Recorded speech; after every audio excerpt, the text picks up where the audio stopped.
உனக்கு என்ன? நான் கல்யாணம் பண்ணிக்கணும். நான் வேணா காதர் மாமா சொன்ன அந்த ஜமால் பாயே கல்யாணம் பண்ணிக்கிறேன். நீ என்ன சொன்னாலும் அடங்க மாட்டேன். நியாயமா நான் தான் அழுதுட்டு இருக்கணும். நானே பேசாம இருக்கேன். சும்மா இருமா.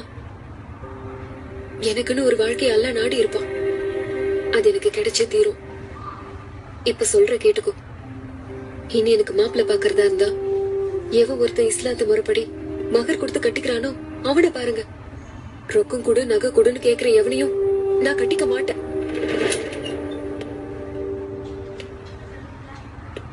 மகர குடுக்கற மாப்பிள்ளைக்கு நாம எங்கட்டி போறது? என் புள்ள கையில அல்லா இரணத்தை பிடிப்பான்னு பார்த்தேன். அவனுக்குள்ள எப்படி சார் வந்து போயிட்டான். யாரப்ப நீ இன்னும் என்ன செய்ய காத்திருக்கிற?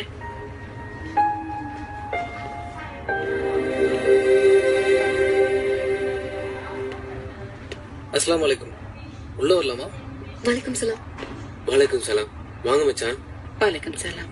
வாங்க.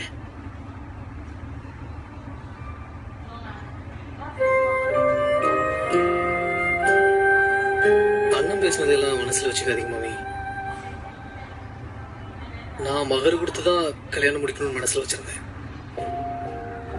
யாஸ்மினுக்கு நகநட்டு உடுமாத்த சிலையெல்லாம் எல்லாம் வாங்கிட்டு வந்திருக்கிறேன். இல்லத்த, உங்க வீட்டை பகிச்சுக்கிட்டு எதுவும் பண்ண வேணாத்த. தப்பு எங்க மேலதான். ரசீது அனுப்புனா ஒரு சொல்லு மேல கீழே வந்துடக்கூடாதுன்னு தான் நானே கடை தேடி போனேன். அண்ணன் நல்ல வாத்து மானத்தை கொடுத்துட்டாவ. பசீர் மருமன்ட்ட மாப்பு சொன்னேன்னு சொல்லி கேட்டுக்கங்க. எங்களுக்கு யார் மேலே கோவம் இல்ல. அம்மாவை இப்படி பேசிருக்க வேண்டாம்.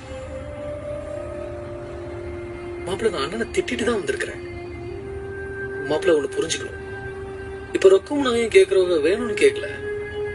கேட்கலன்னா ஊர்ல தப்பா பேசுறாங்க, அதனாலதான் கேக்குறாவ. ஆனா நான் உங்க பிள்ளைய 10,000 ரூபாய் மகர் கொடுத்து கட்டிக்கிறேன் மாமி.